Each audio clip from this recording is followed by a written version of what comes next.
start, and now, okay, now it should be going live, or I need to hit one button to make it. No, I think we're live. It's not showing us. It's not showing us what yet. It's showing the the Okay, so let's find it. let's see here. I'm gonna Let's see. I better keep that open because that's the live producer thing. let me see. Let me see. Okay. I'm refreshing to see if we're Let live. Oh, we're me. live. We're We are live. live. Yay. Woohoo! Okay. Hello, Friday night Oh, friends. hi everyone. We're doing things a little bit different tonight. Oh, today, I guess, would be the better way to put it. We are actually doing our Gardening Tips live show, and I'm going to hit at everyone. And this is actually connected to an event that we set up. We're trying to figure out how that works. Oh, at everyone's apostolic. That's not what I want to put. I want to put at everyone so that folks will get the things about it. Okay, my name is Amy Hahn, and we're here with Gardening Tips Live. I'm joined by my friends and fellow master gardeners, Toby Johnson, um, Margot Emery, and Mona, and you're going to have to say your last name. Yathiraj. Yetheridge. Okay, because I never pronounce it right. I miss a syllable or two. Let me. Okay, because I don't. There we go. Okay.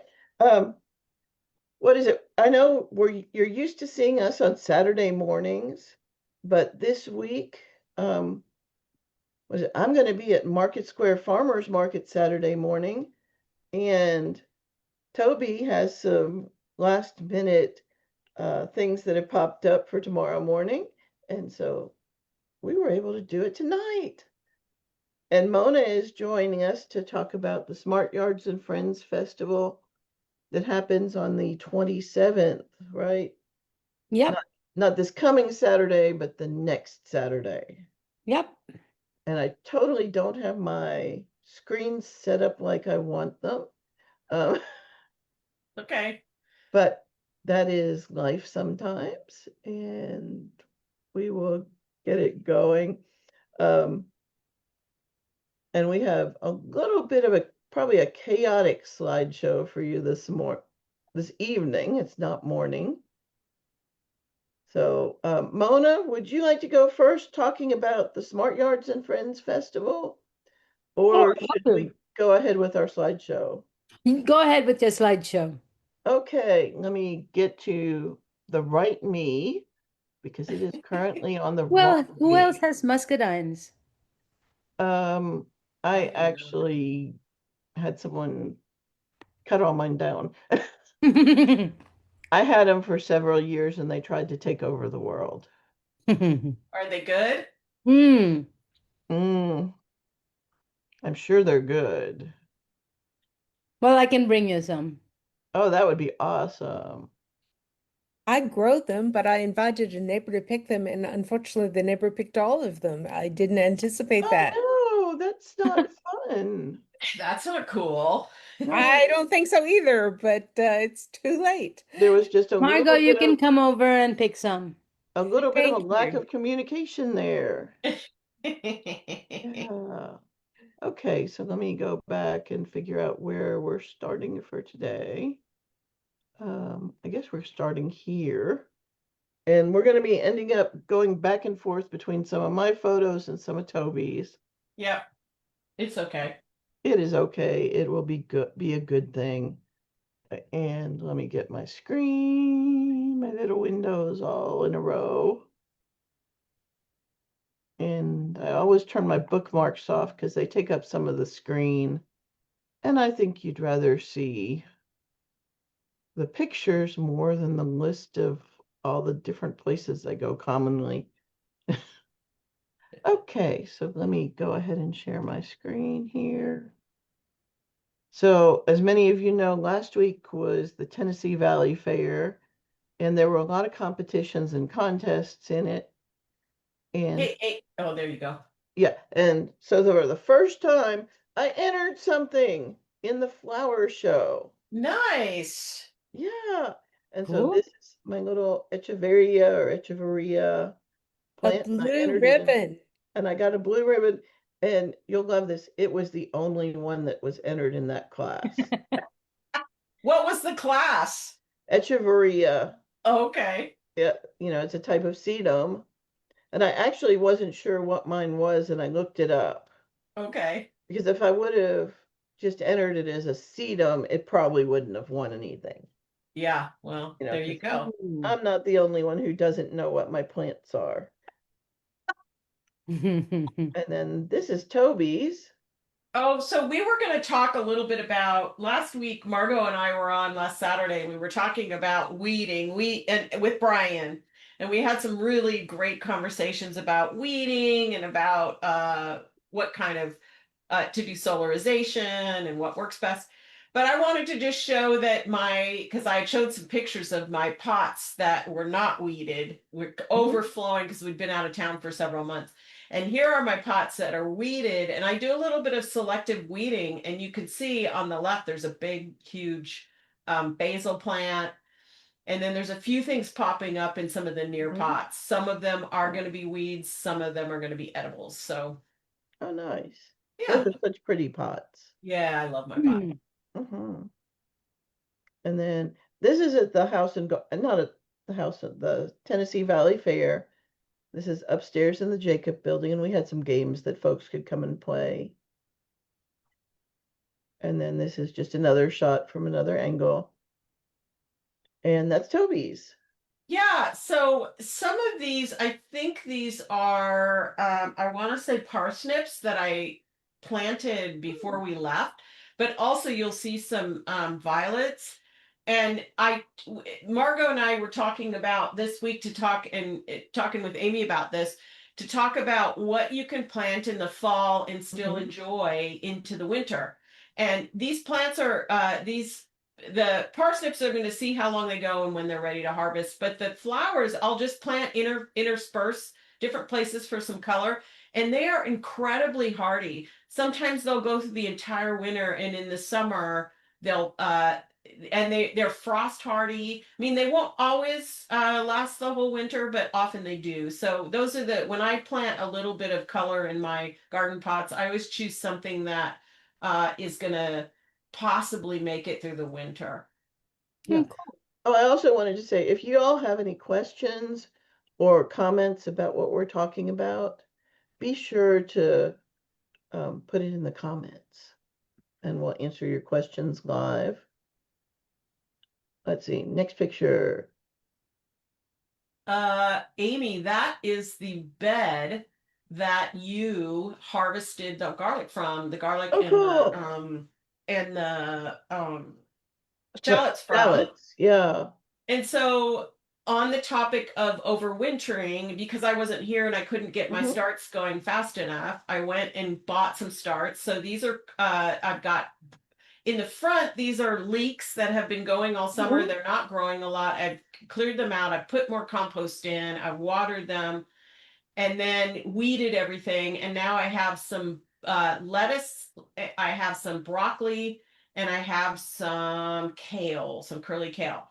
Oh, nice. So, and in a couple of slides, you'll see how I'm going to be protecting these. But for now, I just need to keep them watered. I need to mulch at some point, but I'm kind of waiting for some of my leaves to come off the trees, and then I'll mulch with the leaves that are falling. And so you can see I'm starting to get ready to prepare. What I've learned over the years is that I don't want to wait to the last minute when there's a frost around the corner and it's, 8 o'clock at night. I'm starting to get smart and put together my season extenders ahead of time. So I do a low row cover, and I start with foot-long rebar. So I pound 6 of those in, 1 at each corner and 2 in the sides into the ground. Oh, what's this right here? That is a drip irrigation. Oh, cool. Yeah. And it's fine through the winter? Yeah, it gets shut off. Okay. Yeah, it gets shut off. But as long as you drain it, it survives the winter fine. Yeah, it's part of our irrigation, our general yard irrigation. So when they blow that all out, it also gets blown out. Okay. So I thought I saw a cabbage mothworm, but Amy tells me it's not. So I actually put some, I can't even pronounce it. Amy, can you pronounce it? Dipel Michael or, does. Yeah, but it's like or BH. Bacillus thuringiensis. Yeah, Bacillus thuringiensis, which is a non-toxic way of managing pests that are going to eat your crucifers. It's still pretty warm and they might still be around. So instead of covering everything, I'm putting a little bit of dipel in to prevent. Yeah. Okay. But Oh, and there's so you them. can see I just squirt a little bit Mhm. on because I don't want them to get eaten alive already. Right. Go to the next one. If you go one back, Amy. Okay. One back. This is the one that I thought was the cabbage moth worm, or the cabbage Oh, let moth. me zoom in. If you zoom in, see that moth right there? But Right Amy's there. telling me no, that's not what it is. Yeah. And I don't know if it'll hurt the butterfly. You know, I know it gets the caterpillars, but the butterflies aren't going to be eating it, so I don't know. Yeah. It came as soon as I planted those plants, it started Mhm. picking out. So I found that kind of interesting. Yeah, I see being concerned. Yeah, and I was like, okay, white moth like flying thing that are coming around right after I plant these. I do not want them to lay eggs. I don't want my caterpillars to eat up all my crucifers. So anyways, but it may or may not be what I think it is. So but I did get concerned. You can keep going, Amy. Yeah. So what I hammered in those foot long pieces of rebar. Then I took black so that's irrigation tubing, and then the white is PVC pipe that's a little more rigid, and I make that as the ridge pole. If you keep Okay. going, and I just crisscross it with ties, Zip ties. zip ties, really easy. So you can see how I've connected, and I've done 3 hoops. Mm-hmm. And Oh, and then that's my picture of the little weevil that was on my pear. are those pears from your garden? Yes, I got 22 pounds. Wow. And I had more than that drop. Yeah. Yeah. Pears are interesting to figure out whether they're ripe or not, because they really ripen from the inside out. Yeah, they ripen I know differently. how to do it. If you How? pick up a pear and you pick it up and move it to 90 degrees, if it Mona, we pops off, can't hear it's ripe. you. Hmm? Or am I Oh, not? Am I not I hearing could hear you? Mona. Oh, okay. Sorry. Yeah, go ahead. if you take a pear and you move it to 90 degrees on the stem, if it pops off, it's ripe. Oh, Yeah, good to but know. pears have a couple stages of ripening. You know, they have the stage where they'll come off the stem, and then they have the stage where you want to eat them. Mm-hmm. And there's usually some space between them. Mm-hmm. Like on these, you can sort of see this is really green here, Mm-hmm. that flesh under there, and this one is more yellow right there. These have a lot of russeting, which is more on the surface, and it like covers up the color. But that undercolor, when it gets more yellow, that's usually when these are starting to get soft Mm-hmm. and they're getting to their sweetest. Mm-hmm. If I eat it like this particular variety is really hard Mm. at that darker green stage. If they're already picked, you can always just push your thumb into where the stem is. Mm-hmm. And if that's soft but the rest is hard, it's going to be good inside. Yeah. And we ate one that was really wonderful the other day. These are kefir pears, so they're not a real soft pear anyway. Mm-hmm. But they get really sweet and really good. I love them dried.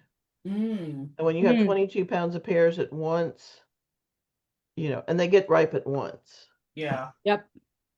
it's sort of hard to know what to do with them. I did put some in the refrigerator to slow down them softening.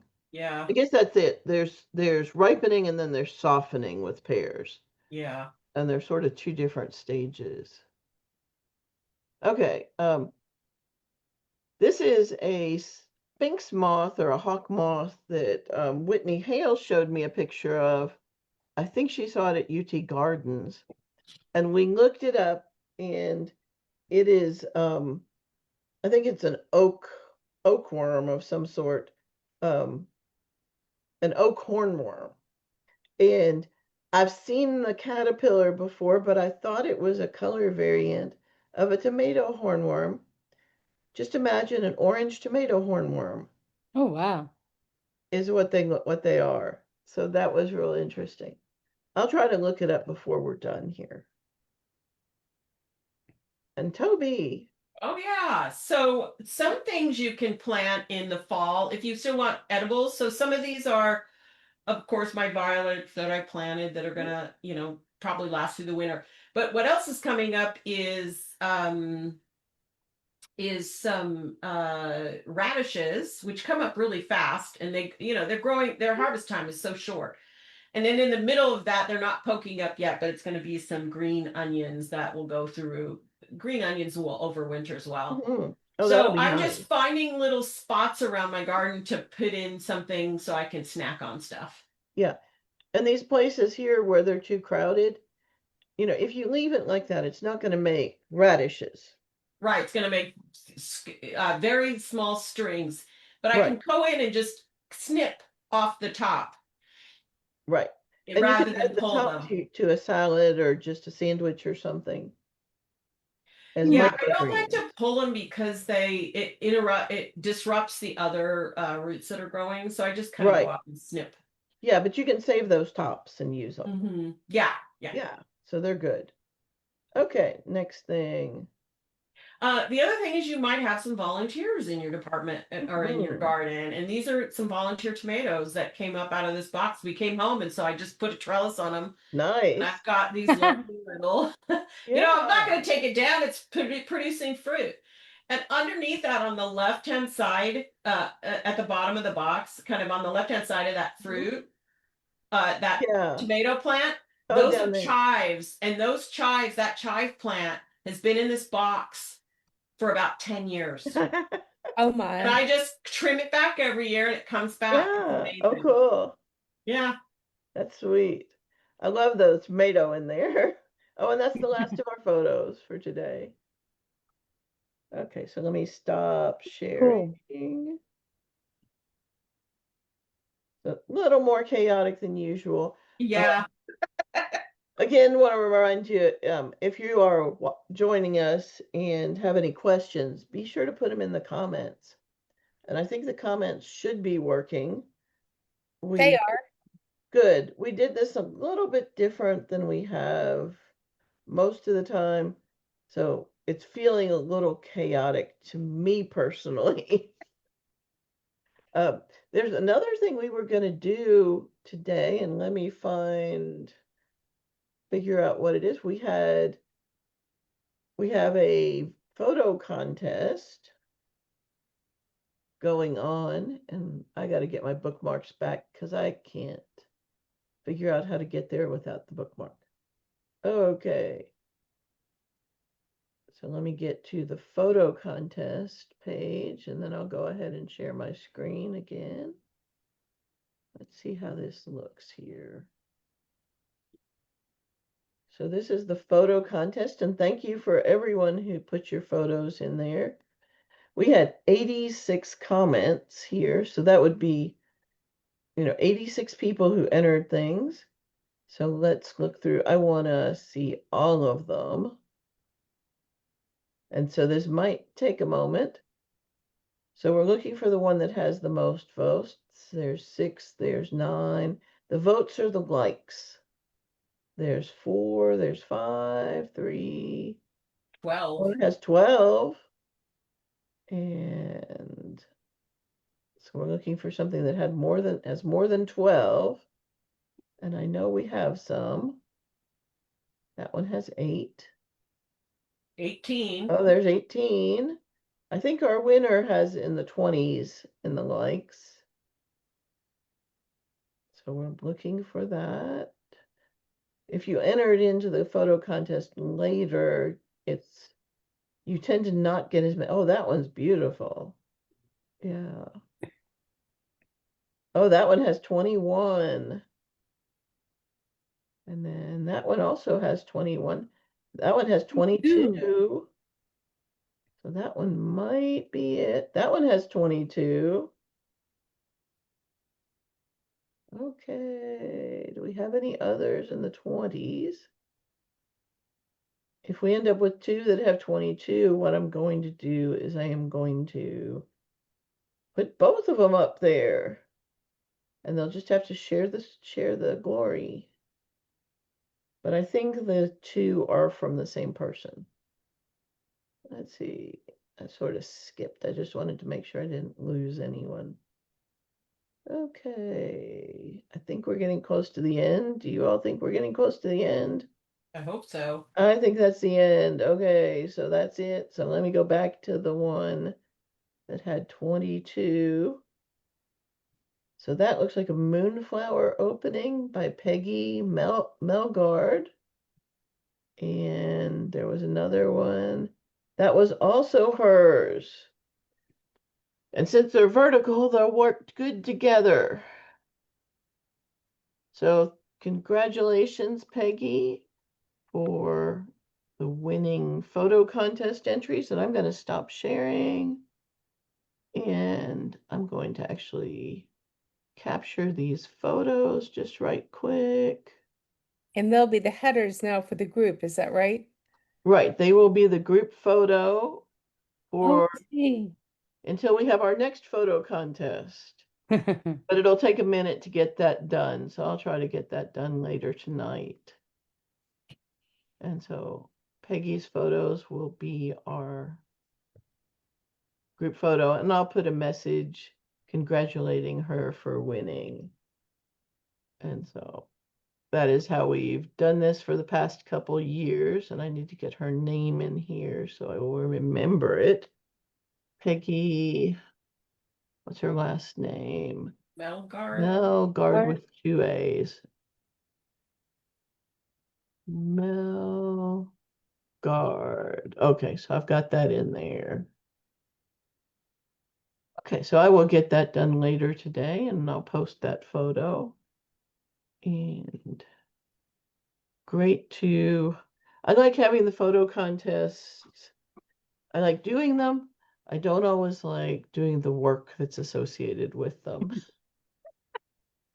Oh, does that make me lazy or just real? I think it makes you real, Amy. It's not like you don't do a lot already. I Yeah. don't think anybody would call you lazy. So Mona, tell us about the Tennessee Smart Yards and Friends Fest. So the Tennessee Smart Yards is an extension-led program, and it tells you how to reduce the environmental impact of your yard and your house and Mhm. it's Oh, and not. if you want to share your screen, you can do that. I do not have a thing up, so Okay. it's basically not very prescriptive. It's incremental steps to make things better. For instance, one of the easy things you can do is to mow your grass high. And if you mow your grass high, the root system on your grass is going to be more than twice the length of what you see above. In fact, it really breaks up the soil, and even if the soil is compacted and stuff, and it makes it so that the grass doesn't need to be watered.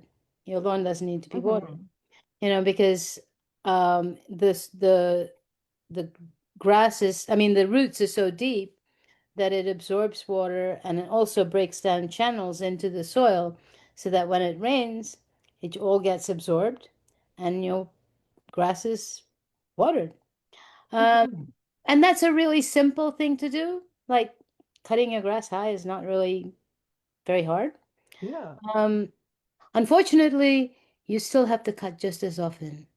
Oh He maybe once you get away with, letting it grow a bit higher, but but it still grows the same amount, so you have to cut just as often. But things like that, it's one of the things that struck me most was that you wanted to keep the water that you got from rain in your yard. Mm-hmm. You don't want it flowing down the street into the storm drain because it's kind of like um, if you have all the water going into the storm drain, it's kind of like really pops up the volume of water going into streams, creates flooding, and if you allowed the water to get absorbed into your soil, first off, if your soil is dry, that's a good thing. But then even if it's wet, the water will slowly filter through your soil and get to the water. And it's kind of like not having sugar spikes if you're diabetic. It's like having it more even. Um, there's just a whole bunch of things.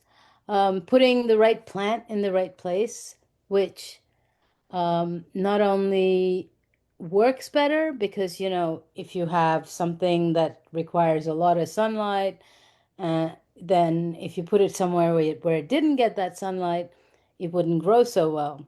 So if you just pick plants for the place where you want, to suit your conditions, it works much better and you have to work less hard at maintaining it. Mhm.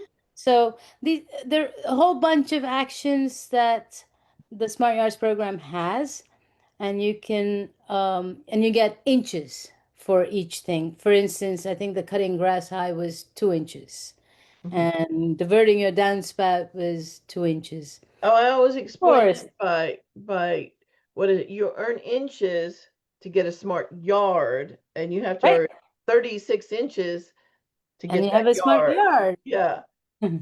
So it's and then if you certify as a smart yard, you can get yourself a smart yard sign telling people in your neighborhood, for instance, that you have a smart yard. Mhm. Um, there are lots of things about the smart yard. There are 9 different principles, and each of those principles will be addressed at the festival. And you can learn about all of these principles and how to certify your yard as a smart yard. Cool. Um, There is an event on the Knoxville Area Gardening Tips mhm. page, and I will probably be posting reminders fairly soon. Oh, cool. I was going to ask about, I understand there's a couple other things going on. Did you mention anything about what's going on with pesticides there? Yeah, we are taking in pesticides, and we'll give you a pack of wildflower seeds that you can plant over winter. Mhm. And we will also tell you how to prepare your soil. In fact, I might post a link to that on the Gardening Tips Live page on how to prepare your soil um, for planting wildflowers. And Mhm. I actually didn't do a whole lot, and I sprinkled a packet of seed, and it all came up, and I had a Oh, patch good. Yeah. of wildflowers from last year's seed. Mhm. So So if you're, this seed yeah. is sort of curated. It's not just a random thing, random mix.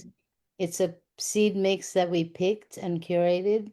So Nice. the native plant group had a lot to say about it. Oh, I So bet. and so it'll be a good mix. Mhm. And I bet if any you're like a lot of us who've been gardening a while, you've ended up with a stock of pesticides that you're not using. Yeah. And so Um, the that's other thing about the Smart Yards program, the schedule has on it. It has Amy doing a table. table, the Yes. Ask a Master Gardener table. and that's Mm. always like really, really popular. Yes. And then we have, of course, a table for each of the 9 Smart Yards principles, which you'll find out about, and a table for how to help you certify your yard as a smart yard. But we Mhm. also have 3 talks. One is by Holly Jones of UT Gardens, and she's going to give you a tour of her post-wild perennial garden planting, which has been looking really phenomenally good this year. Oh, cool. And that's at 10 o'clock. At 11 o'clock, Jesse Troxler, who's a bat biologist at TVA, will give a talk on bats. It's Oh, kind of, nice.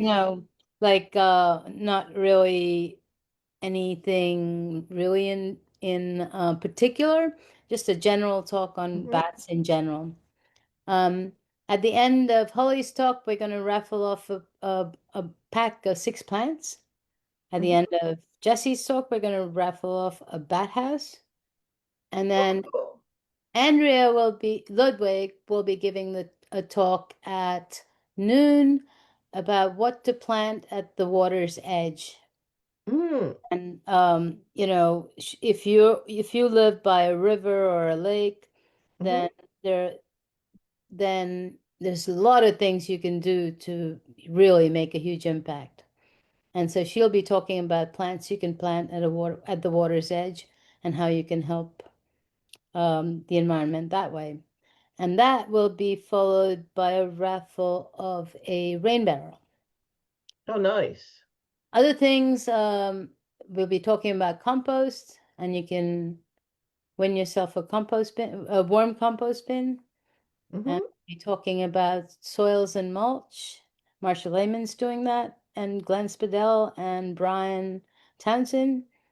Barbara Mhm. Bunting's going to do a demo on watering efficiently.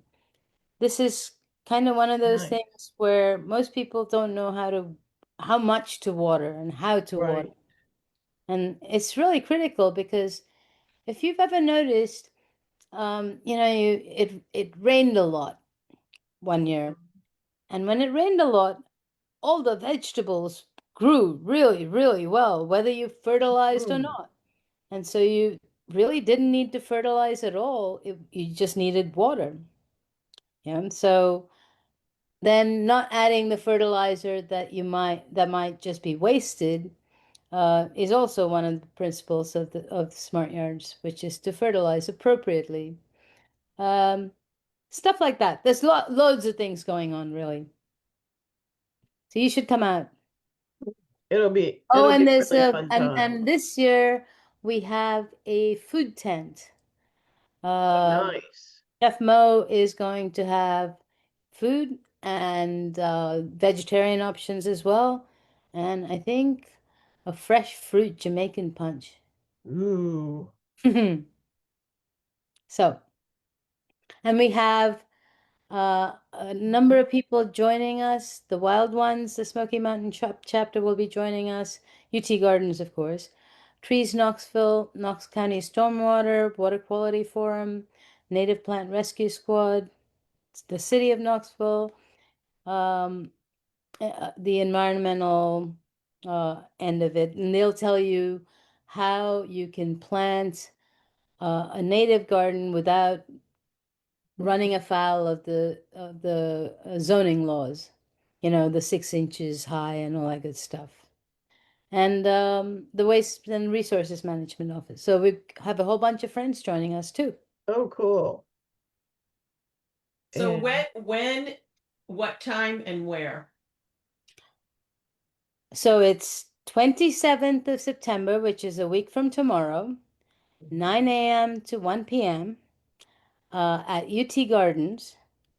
And I will post a schedule on the event page today. Awesome. oh, good.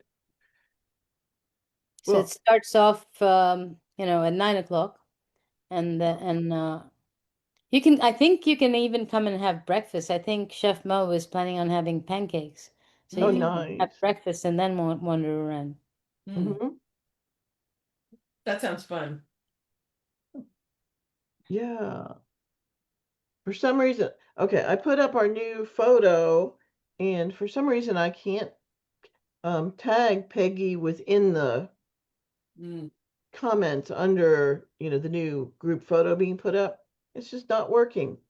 So there is a setting where you can limit who can tag you, and she mm, must have it set to only friends can tag her. mm. Hmm. And so I'm gonna find the photo contest again and send her a message that her two photos won through there Looks good. because um So Mona, how long have you been no. involved with Smart Yards, and what interested you about it? I think it was the talk that Andrea Ludwig gave at our Master Gardener training. And one of the things that really struck me was she said, "What's Mm, wrong with this photo?"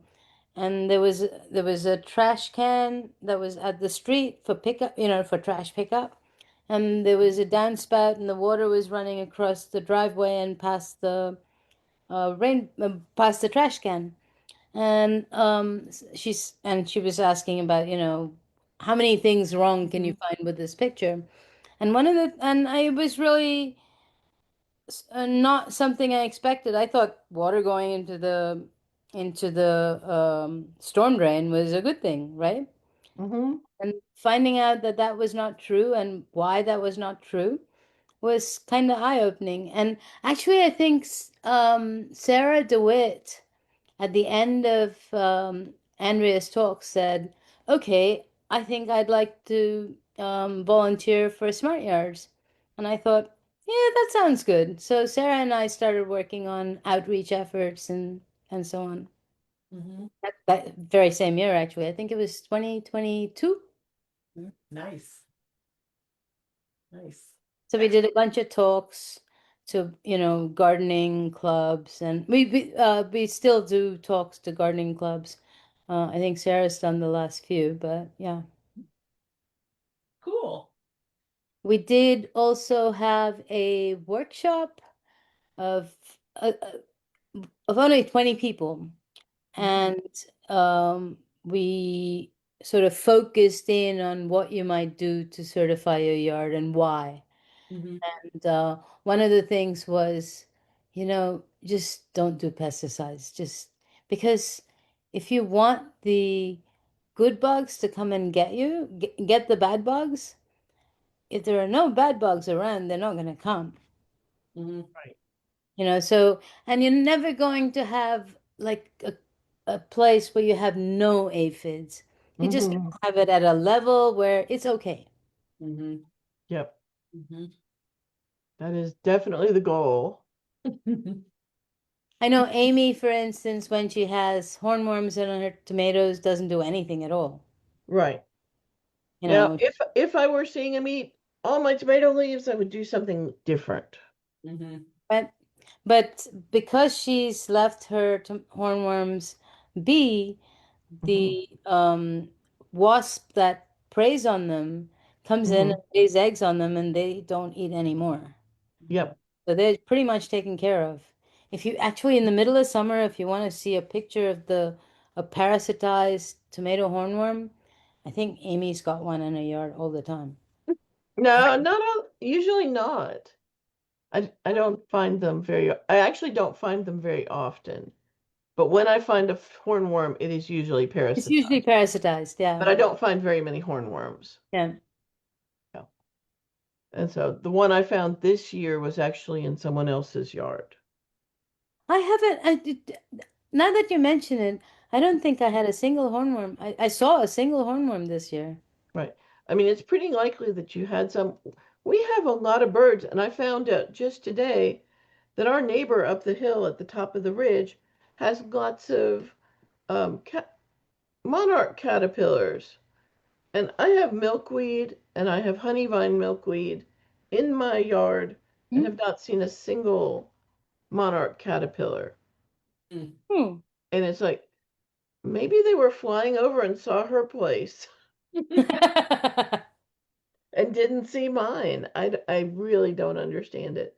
Mm. But she asked me if I had some extra milkweed, and I told her I have some of the honey vine, extra, Mhm. and that she's welcome to it to feed the 20 caterpillars she has. Oh Um, my. yeah. So, Hey, Mona, one final question about the Smart Yards and Friends Festival. Y'all been doing these for a couple of years. What's the turnout usually like? We had it was funny. The first festival, the day before, Andrea was trying to temper my expectations, and she said, "You know, this is the first time you've done it. It's the very first time, etc., etc. If you get 50 people, it's a huge success." And we didn't expect quite I don't think we were prepared for it, but at one point, there were like 200 people in the pavilion. And we don't know how many there were totally, but it was definitely over 300. Last year it was almost 300 because the weather was not quite so nice. right. Sounds good. So Mhm. a few hundred. Mhm. Yep. And they're very engaged, and I won't say that well, the audience is very engaged as well, but Mhm. the people talking about it, like Amy, for Oh, instance, yeah. her tent is just packed, Mhm. because everybody's got questions for her. And it's the same way at each of the tables. The native plant people just have Yeah. like a jam pack of people there. And, the water management people have a nice pack of people and so on. So Mhm. there's so much solid info there. I Mhm. mean, it's just so much Yeah. really good science-based guidance there that it's interesting and people stick around. Mhm. Mhm. So it's quite nice. It's a really nice synergy there. Yeah. Yeah, there was Awesome. a lot of excitement both years. And so, Yeah, there was a lot of excitement both years. mhm. Oh, And and we also have a t-shirt for the volunteers this year. So, if there's any mhm. master gardeners there, we could use a few more volunteers. But I can show you the t-shirt. Oh, lovely. Yeah, and if you can't make the festival, be sure to check out the website. There is so much information on the Smart Yards website. Um, Oh, Amy, maybe we should beam our gardening tips live from there. Do they have pretty good internet or no? no, well, and what I've realized through the years is it is really very, very difficult to be running a table and do gardening tips live at the same time. Mm. So I've tried to do it at a couple places, and I might have enough volunteers that I can sort of duck away into a corner and do Mhm. it because I've done that. Mhm. I did that at KBGA during one of their plant sales, and that worked fine. Oh, lovely. It's out of focus because you've got it set to blur your background. Oh, yeah, yeah, So it yeah. thinks it's background. Okay, let me see if I Yeah. can. Sure. There you go. Oh, there. Oh, that's Beautiful. cool. And I like it that it's not on a white shirt Yeah. Yeah, Yeah. that's beautiful. because I'm So, not good at keeping shirts white. I but wonder so if if it's, there are any master gardeners who want a yeah. t-shirt, we can hook you up. Amy, I've got yours. Awesome. Yay. Yeah. And so, oh, if you're interested, I did find the caterpillar that butterfly, the moth I showed, is related to. Do you want me to screen share it? Yeah. Absolutely. Okay. I'm never doing one thing at a time, am I? So this is what the butterfly looks like. It's a Achiman sphinx. And so that's what the adult looks like. And so it's closely related to the Pandora sphinx. And then that's what the pupa looks like. And then this is the caterpillar of the Achiman, however you pronounce that. sphinx moth. Huh. So it almost looks like a hornworm, Yeah. but it's orange. And I've seen one of these before. Yeah. And then Oh, this wow. the Pandora comes in 4 different colors. Wow. Isn't that cool? Yeah. It's Yeah. like the bottom one ate a beetroot. Yeah. Yeah. And that one's been eating carrots, you know. I don't know. But they're really interesting. That's But I cool. always find the insects interesting. But thought you all might like to see that. So hope to see you at the Smart Yards Fest. Come and say hi to me and Mona. Yeah. You see us. And let's see, what else do we were going to talk about fall gardening a bit and what you can do. I think Toby, you said you had something pulled up related to that. Yeah. Sorry, I have the afternoon sun beaming in my Oh eyeball. no, Toby has walked away from us. So yeah, you I saw might one of leave my you guys for Thank you, Mona. Thank you Thanks, for joining Mona. us. hi. See you next week. Yeah, a week from Saturday. Yeah. Yeah. Yep. So I wanted to point out that because we were brainstorming what might be helpful right now. Um, Obviously just cleaning up your garden, anything that's dying or diseased to take it out, and to prepare your beds and start to mulch. But if you want to keep, as I was showing with my photos earlier, if you want to keep planting, you can. And in fact, I've done a couple of talks here where you can overwinter vegetables. Now, vegetables, there's only certain kinds of vegetables, and you need to protect them, and they grow fairly slowly. But it's still warm now, so you can get seedlings off to a really good start. And some things you'll be able to harvest now, like those radishes I expect to eat before it's winter. But I thought I would pull up a couple of, and we could talk through together a couple of the uh, publications that UT has that are really helpful. And I thought we would, hang on a second. I'm going to share. Can you see this? This chart? Yes. I don't know So if we can this read it, but no, we can't read it, but we can see. No, I know. So I'm Yeah. gonna talk it through real quick, and maybe Margot will put a link to it. So Mhm. there's a UT publication called Fall Vegetable Gardens. Mhm. So sometimes you can plant things in the fall, seeds, etc., and they'll come up very early spring. But you can also plant fall vegetables. And if I get in a little bit closer, you can see it has the vegetable, it tells you some of the varieties that are good for fall planting, and it tells you the dates that you can plant them. Now, I would say one thing about this. If you're going to do season extenders, or you have a protected part of your garden, like, in a corner, like I have a little corner that's brick on 2 sides, that's going to be a warm part of my garden and pretty protected, and I could probably plant past this date. It gives you, inches and rows and all that. I don't worry about that too much, but length of harvest season can tell you how long you can harvest. I'm trying to hang on a second. All this stuff I don't pay attention to, all this stuff over here. What I want to know is what's the planting interval, what's the variety, and then when you look at the plant packet, the seed packet, it will tell you how long it is till maturity, and you can work backwards. And I would add a week or 2, because as the sun, we have a shorter time period in the daytime, shorter amount of sun, plus the seasonal, we're going to start to get cooler weather. Things are going to slow down a little bit and not grow as fast. So if you work backwards, our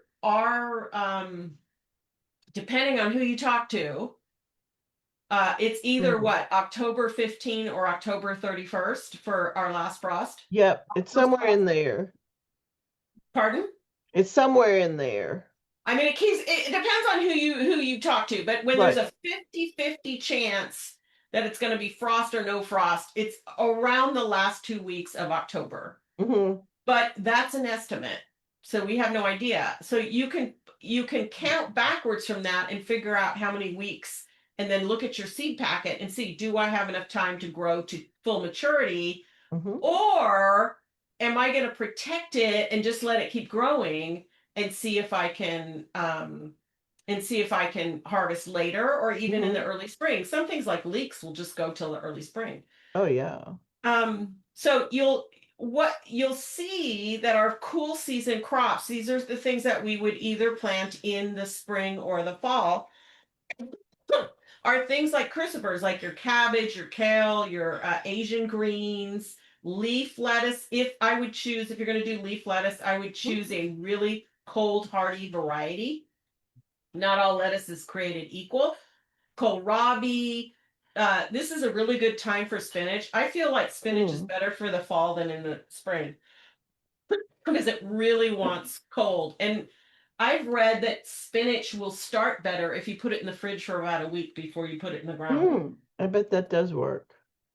Kind of snaps it into spinach Yeah. likes cool. You can do cucumbers, but they're probably not going to make it.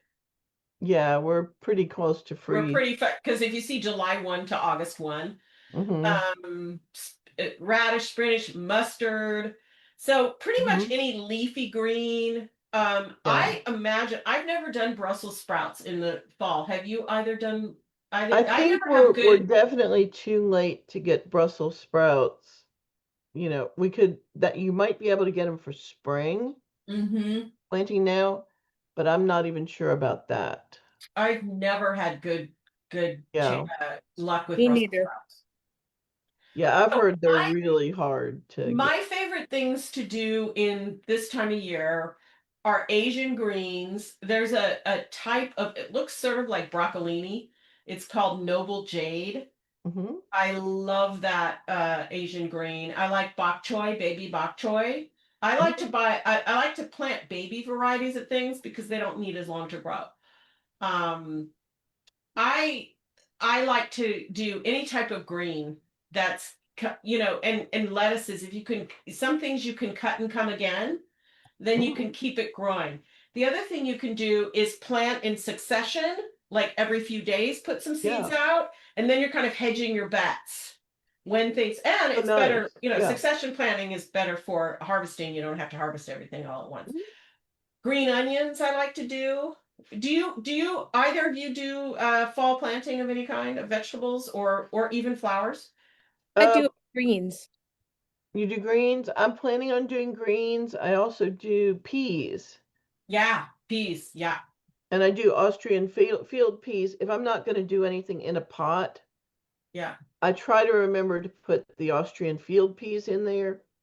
And then Yeah. it's such a nice, vibrant cover Yeah. crop in it. I And think snow peas would go really well. I haven't yeah, done snow peas in the fall, the but they like cool weather. the Austrian field peas are like good till -20 or something like Oh, that. I nice. mean, they can really take it cold. Yeah. And the snow peas can't take it as cold. And you can eat the shoots of both, and they're really the shoots and the leaves, Yeah. and they're really tasty. What are your favorite varieties of greens? Greens is a wide category of things. What are your favorite kinds? I like growing curly kale, and I like the lacinato kale. Mhm. And the variety I've had recently is called Dazzling Blue, and it's a little bit wider leaf than some of them. Mhm. And that's been Kale really is super nice. hardy. Yeah, kale is super hardy. I've planted it in December Yeah, and had it come up. Now, I didn't really have a harvest till spring, right. but I did have a harvest in spring. But you can also think of Mm. your garden as a refrigerator. Yes, And if you have kale out there, it will last a long time and you don't have to cut it all out. You'll have right. fresh things you can harvest. Margot, what are your favorite greens in the fall? Mine are about the same. I have the exciting news that I am adding a canary in November, Oh, and so I'll be planting greens for the canary that I can harvest over winter. And spinach also will be something I'm planting. mm, Canaries also like dandelion greens, so That's it's a great. pleasure to be out walking the dog and finding things to pick for the canary. Yeah. Oh, that'll I be fun. that's really fun. I can't wait. I want to see your canary. Your canary has to guest on the show. Well, my canary will be located behind my shoulders and will be singing during future shows. Oh, I have that's to so Oh, wait. awesome. nice. I have to wait till the National Cage Bird Show, which is happening in Knoxville at the Jacobs Building, November 21st and 22nd, to get the bird. But it's coming up soon. I'm preparing. Fun. Oh, fun. That I'm sounds like a also nice planting adventure. carrots. I'm Nice. also planting carrots, but the problem with carrots I always find is if I'm not keeping them moist, because they're just such, you know, they're so fragile, those seeds, that if you Mhm. don't keep the seedlings moist, they just don't sprout, you Right. know. And so I haven't been doing that. I put some seeds out last Mhm. weekend and I haven't been doing it. So I've got to get Heard, up. Yeah. heard Oh, the approaches other like thing watering. I wanted to mention something about this particular fall vegetables handout. One of the things about it is um, you might not be able to find the varieties it's listing Okay. because varieties of vegetables change very quickly as far as what's being sold. Yeah.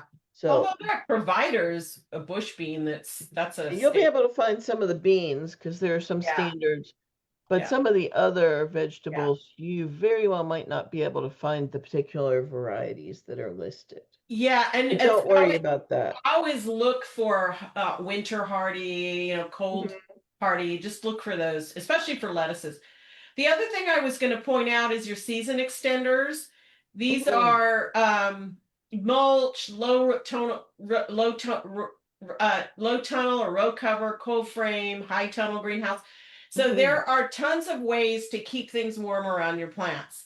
So Yeah. mulch is your first choice, but then you've got all these, like I showed you, I've got my structure already in place for my floating row cover. And when I see that that we're going to have a frost snap, or a cold snap, all I need to do is go out there and put my row cover over it and clip it on and I'll be done. I won't be having to erect that in the middle of the night. So Mhm. anyway, here's some pictures and sometimes people do a cover inside of a cover, Yep. but extra warm. So anyway, I just wanted to show those as potential resources if you're interested in, you know, gardening doesn't have to only happen in the summer and in the spring. It can happen in the fall and the winter, and it can happen inside your house too. You can plant herbs inside your kitchen. Mhm. You can have fun with houseplants and other things. So just want to encourage people that they can keep gardening if they want. Mhm. And want to welcome Brian. He wasn't able to join us until Hey, pretty Brian. into the That's show. my fault. I was answering a question for my adopted daughter. She was asking about hydroponics. Mhm. So Oh, you got I distracted. dug up some good articles about that, but I also copied them to my files. And I just got done just a few minutes ago, and then I panicked when I saw what time it was. I wanted to Yeah. ask you didn't ask me what my Well, favorite Yeah. vegetable. what's your favorite fall vegetable? Okay, I worked on this right here. Okay, it's lettuce, but it remains to be seen whether I could plant it or just buy it at the store. Oh. Man, Okay. Hey, we're getting close to the top of the hour, I which today's the know. bottom of the hour. And I want to put in a plug real fast before we start wrapping things up. Hmm. Uh, Last year, Amy and I went to a UT Extension Garlic Fest. Yeah, That that was was in lovely. Ventress County. Well, they're having one called Tennessee Garlic Fest on same day as the Smart Yard, Saturday, September 27 in Mm. Cumberland County in Crossville, Tennessee, and it's Oh, presented cool. by the Cumberland County Master Gardeners. And I went to their Facebook page and they don't have a post about it, but if you call the Cumberland County UTTSU Extension Office, they can give you the Mhm. details. That's all I have about it. It's Oh, just good. Yeah, that was really nice last year. And if you're at all interested in garlic, and if you are interested in growing garlic, um, be sure to purchase it soon Yeah. because suppliers are running out of the more unusual varieties of garlic, even though it's not planting time until November. So be sure to get it soon. I've seen some nice garlic at farmers markets. You know, for me, I always ask them what variety it is because I want to know. Um, but yeah, be sure and get it now if you want to plant it. Um, there might be some news on, we talked a little bit about me doing a talk in early November about growing garlic, and that is sort of in limbo right now, so I'll get more information if that really happens to you all. Getting questions at the farmers markets about garlic. Yeah, so it would be nice to have a video about garlic, and so what I might do is even if I don't do a talk, I might do a video explaining about planting and growing garlic. Because a lot of folks are saying, I'm planting my garlic now, and I'm like, oh no, it's way too early. Mhm. One of the things about garlic is you don't want it to put too much energy into top growth, because if we have a hard winter and it kills that down, it won't have enough energy to grow again. Mhm. So you want to plant it after we've had a hard frost. Mhm. Around here, our ground will not be frozen, but you want it to the ground to be cooled off. Mhm. So yes, don't, if you are planning to plant garlic, don't do it yet, but get your seed garlic in hand. Mhm. Thank you. Hmm. And I think it is 6:30 and we started at 5:30. Yep, we're done. So we are done. It's great to talk to you. And I will probably schedule a post to go up in the morning when we would usually do Gardening Tips Live, saying, you know, due to scheduling issues, we did our Gardening Tips show last night and with the link to this post. So you all can, you know, see it. And if you have questions, be sure to put them in the group or in comments under this post and we will see that and get those questions answered. And we will be here regular time on the Mhm. 27th at 9 a.m. Yep. Yeah. And I'm going to Are start the you, live stream. And Brian, did you have something before we went? um, are you doing smart yards? Yes, but we can, well, we talked to Mona for a while. And so We she had Okay. was Mona here on. before you even got here. Yeah, I'm sorry. I No, that's will be okay. there. Okay, I'm going to stop the live stream and Okay. we will talk to you all next week.